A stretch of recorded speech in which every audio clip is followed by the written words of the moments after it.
4 minutes. That's all it took for centuries of royal tradition to crack under the weight of one silent surgical decision, and this time it wasn't scandal from the outside. It was Princess Anne herself who lit the match. In a move so cold, so precise, it felt almost surgical, Queen Camilla's name vanished from the official royal family tree. No warning, no ceremony, no statement.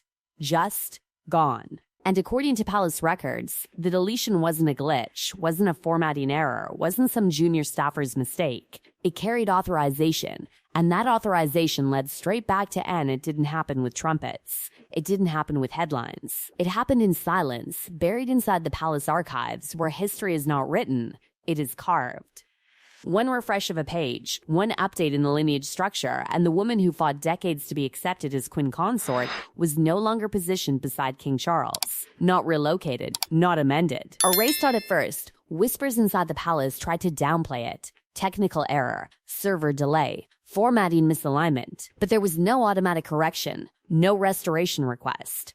The change held a digital signature, and when traced, it pointed to one office, Princess Anne's. And that is when the atmosphere inside the monarchy shifted from confusion to something far more dangerous. Intention. Princess Anne has never been the loud one. She has never chased headlines or leaned into modern optics. She has always been something else, the quiet enforcer, the guardian of bloodline, the living embodiment of Queen Elizabeth II's doctrine that heritage is sacred and continuity is everything. Where others adapt, Anne preserves. Where others soften, she hardens. And to her, lineage is not decorative, it is doctrine. Deleting a name from the official royal family tree is not the same as adjusting a biography.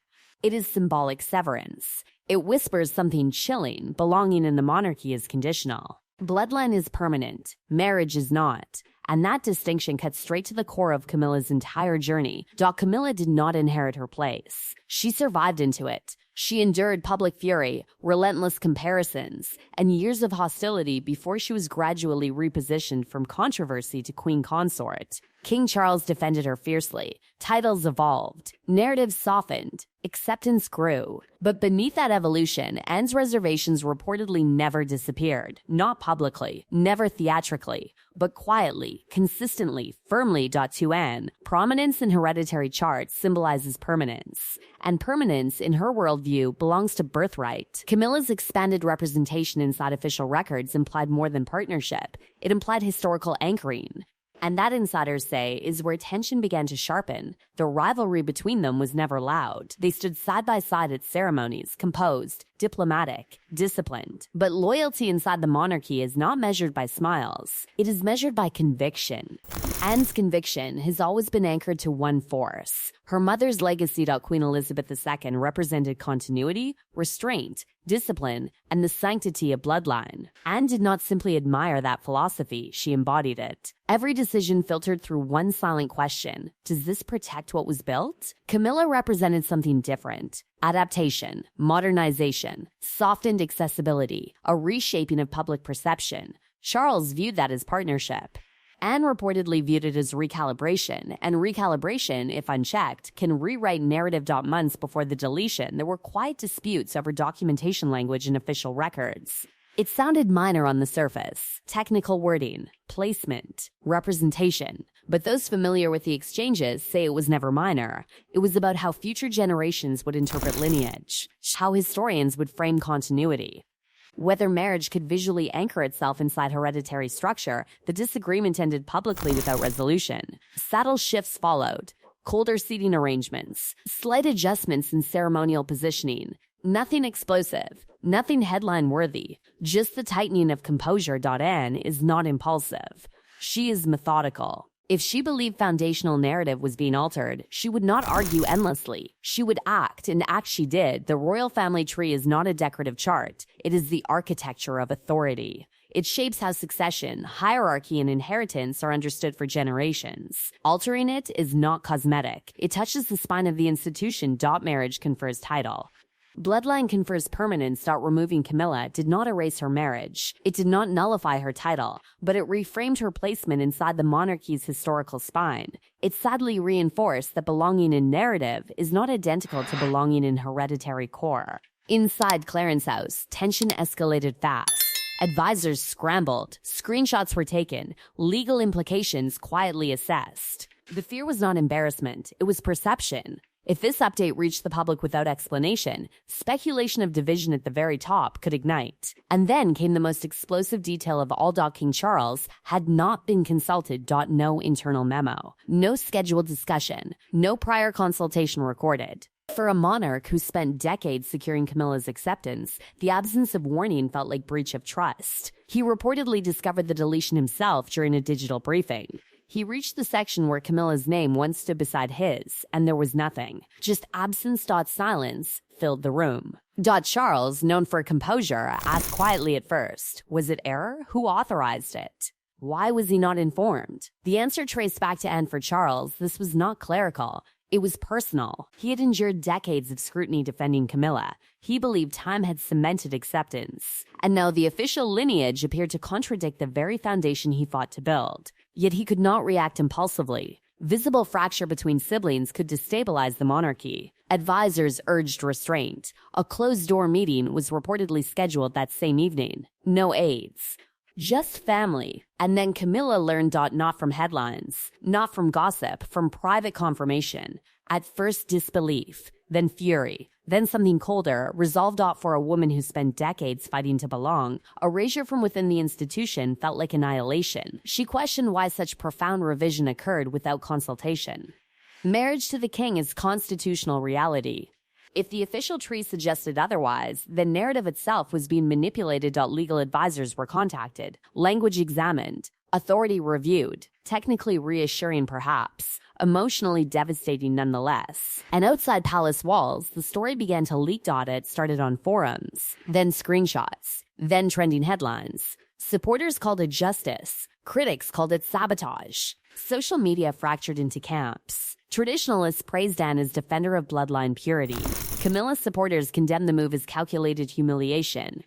Silence from the palace only amplified speculation. And beneath the noise, a deeper theory began to form. Was this about Camilla? Or about Prince William's future reign? Viewed through succession, the deletion gains gravity. William represents direct bloodline continuity. Any ambiguity in archival documentation today becomes precedent tomorrow. Anne understands that clarity in lineage is structural, not sentimental. By adjusting the family tree, she may have been drawing a boundary around inheritance narrative itself. Bloodline, not marriage, anchors the throne's continuity. If true, this was not impulsive rebellion. It was long game strategy, and that is what makes it explosive.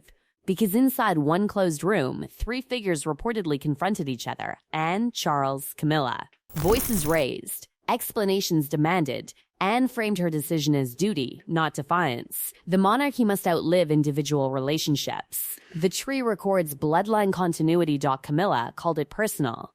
Betrayal. Whispers suggest that this deletion may not be the last archival adjustment, that broader structural clarifications are under review, that the monarchy's internal documentation may soon reflect a sharper distinction between bloodline continuity and consort status. If true, then Camilla's removal was not an isolated moment of tension. It was the first visible sign of institutional recalibration. That possibility changes everything. Because if Anne acted not in rebellion, but in anticipation of structural reform, then her move was less about confrontation and more about timing. She may have chosen the moment carefully, when Charles's reign is still stabilizing, when William's future is increasingly central to public discourse, when debates about modernization versus tradition are quietly intensifying. Anne understands optics. She rarely engages publicly, but when she does act, it is decisive. 4 minutes, one deletion.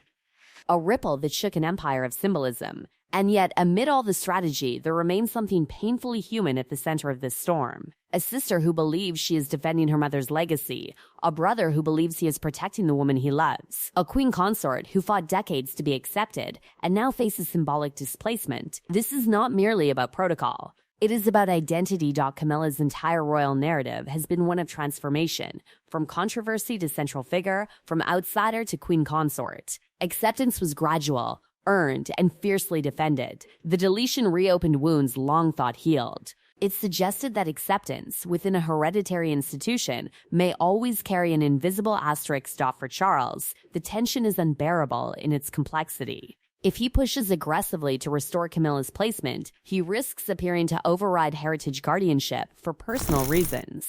If he allows Anne's decision to stand, he risks signaling that even his queen's position is negotiable within the deeper architecture of the monarchy. Caught between heart and heritage, he must choose not just a course of action, but a precedent, because precedent is everything. If Anne's authority over archival representation stands unchallenged, it redefines internal power balance. It proves that stewardship of tradition can rival sovereign command. It reveals that the monarchy's true strength lies not in one crown, but in the interplay between conviction and continuity. And if Camilla's name is restored, the House of Windsor has survived abdications, divorces, scandals, and public fury. It endures because it adapts just enough without surrendering its core.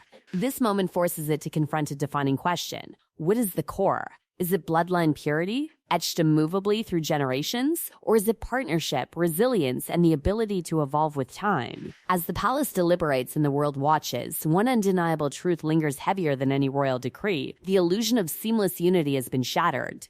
Authority inside the monarchy is not singular. It is shared, contested, layered, and sometimes the quietest actions echo the loudest.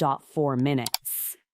1 deletion. A royal family forced to confront itself. Whether Camilla's name returns to that family tree or remains absent, something irreversible has already occurred. The power dynamic has been exposed. The philosophies have collided.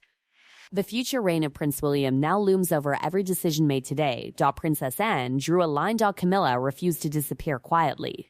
Charles stands between them, wearing a crown that feels heavier than ever. And as history continues to refresh like a digital archive waiting for its next update, the question remains suspended in silence. Was this preservation, or was it the beginning of a royal reckoning that will redefine the monarchy for generations to come?